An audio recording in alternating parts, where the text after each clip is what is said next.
A lot of good ball played by the Orange in that stadium for a while. Tonight, that was certainly not it. Give Georgia a ton of credit. They're a really good football team, and have been for a while. Just end of the day, early in the football game, third downs were a huge part of it.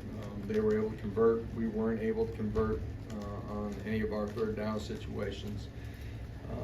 After the initial run by us, we had a little bit of efficiency, but couldn't sustain drives. And when I say efficiency in the run game, but weren't able to sustain anything. They were able to make plays, stay on the field, convert third downs, and score points. I like that we were able to get something out of the 2-minute drive at the end of the half, but defense starts fast in the third quarter. Offense isn't able to put anything together. Just disappointing. Offensively, third downs, 2 of 11, you're not going to win. If you look at their conversion rate, that's how you win. So disappointing. We got to regroup. We're banged up. You guys saw that before the game, during the game. This game doesn't care about it. We got to come ready to play next Saturday. Questions? Eric, we'll start with you. Josh, you mentioned the third down struggles. Defensively, what was Georgia doing to cause issues on those third downs? They were running it, passing it. You're talking about from them offensively? Yes. A lot of it was in the pass game. At the end of the day, I said it going into it, there's going to be one-on-one situations. They made plays in those one-on-one situations. And that can be protection, that can be giving the quarterback time, it can be making plays out of the perimeter. End of the day, we didn't do those things. You know what I mean? And those plays, those conversions give you the ability to get to the next play. And they were able to do that. We weren't. Any questions? Rob? Coach, you just, I guess, address how, using this game as a measuring stick, where you were 2 years ago, and still maybe how far you have to go to start to walk on defense. And what does it say about the steps? Yeah, we still got to continue to take steps. That's in what we're doing as a program. It's our personnel, the depth of our program, all those things to continue to climb the ranks inside of this league. That's a really good football team. You know what I mean? What they've done over the last couple of years is special, and we got ways to go. David? Josh, can you just talk about, in the 4 losses that y'all have had, when other teams go on runs, it's just been difficult for y'all to stay. Is there a common thread or a common theme? I don't think there is just one common thread. I thought in this one, our guys continued to compete. I'm going to just speak from the offensive side of it. Being able to sustain and make the competitive play in this one, you know what I mean? I felt like this is different than early in the year when we were at Florida. End of the day, as a program, you got to find a way to be good enough on Saturday afternoon. And that's everybody. From me to assistants to everybody that suits up and goes out there and plays ball. Paige, then Adam? Was your all's inability to find rhythm on offense more of a you guys thing, or what Georgia was showing you? A little bit different structure than not every down. Anticipated some of it.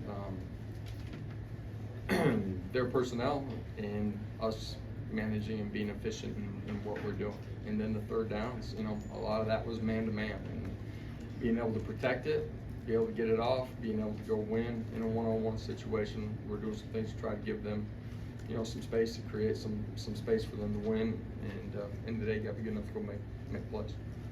Josh, everybody's trying to figure out how to close the gap with that program.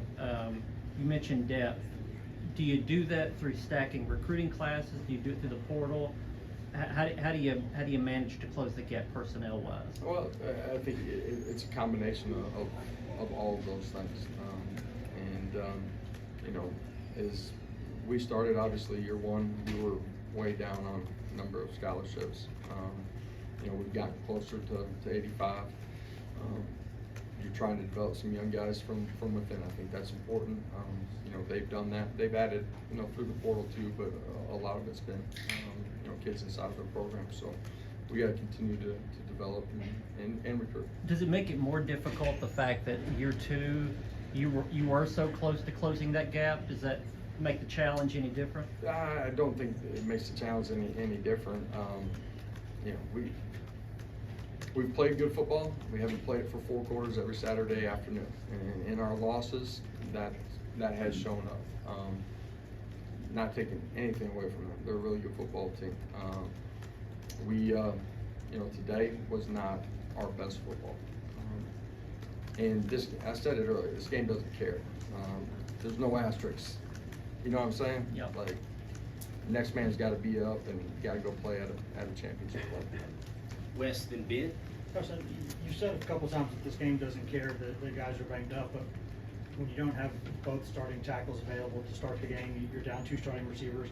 How much more difficult does that make finding rhythm in the pass game with kind of all those sliding pieces there? Well, it's different than if you have those guys, but at the end of the day, like, you got to line up and the 11 got to go play against their 11, and we got to find a way to go win in the run game, in the pass game, like all of it. And you know, we didn't do a good enough job today as an offensive unit, and I'm including coaches in that too. How concerning is that offensive line situation now? A couple more guys go down today, don't know what it is. But Yeah, we'll know more. Yeah, we're thin. If you got any eligibility, let me know. Josh, 2 back-to-back tough losses, obviously, and imagine the season hasn't gone the way that you all wanted it to. Yeah, not how anybody wanted it to, or what they worked for it to as well. You know? How confident are you that they'll regroup and still be ready to kind of attack the week coming up to finish the season on a high note? You don't like the scoreboard, you know what I mean? But our guys continued to play out there. They continued to compete. Wasn't good enough, you know what I'm saying? But they continued to play hard. So this is a resilient group. They're a prideful group. Mike and David. Yeah, Josh, with Nico, was there any thought of him going into the 4th quarter? Is the fact that he's at 3 games heading into the final game an indication that redshirt is the plan for him? Well, at this point, just because there's only one regular season, you know, I mean, there's a lot of variables that are taking place outside on that field today and what type of situation you want to put him in. Josh, obviously Georgia's going for a 3rd straight national championship. How does, you faced them now 3 times, how is this team every bit as strong as the past 2? Are they how's this team maybe different? This team's continued to get better throughout the course of the season. I don't know how many first-round draft picks they'll have. They're still big, long, athletic, physical, play with great fundamentals, technique. Like, it's a good football team. To do what they've done, you have to be a good team. Patrick. Josh, you obviously had explosive, high-scoring offenses throughout your coaching tenure. Yeah. This has not been one for the season. I think you guys. It's been a long time since we've looked at the scoreboards the way we have this year. I think you guys are going to be around 20 points a game in SEC games. How frustrating has that been for you, being that it's so out of character for what happened on the field? But really disappointing that we haven't found a way to, you know, put more points on the board and help this football team win. Paige. Whatever inefficiencies you all saw on defense against Missouri seem to have been addressed in that first half against Georgia. How would you assess the level of effort from the defense from the first half to the second half? Yeah, throughout the course of the game, I thought they were physical. They played hard. Did a better job for a majority of the night of tackling. You know, that was something that hurt us. Still let the quarterback out early in the football game to make some plays with his feet on 3rd down that you know, sustained some drives for them. Joe, last question. Josh, obviously a lot of programs in this league are chasing them and Alabama. When it comes to recruiting, how much is just the years of the success, championships, guys going to the pros that they both have, how hard is that to contend with? How big of a part of the pie is that? Some of it, for sure, but you know, I actually, you know, some of the success that we've had on the field, but also like what our guys have done as far as going on to the NFL and in the development inside of our program has been big, and the recruits recognize that too. So that needs to be something that helps us as we continue to go recruit at a high level. Thank you, Coach. Appreciate it.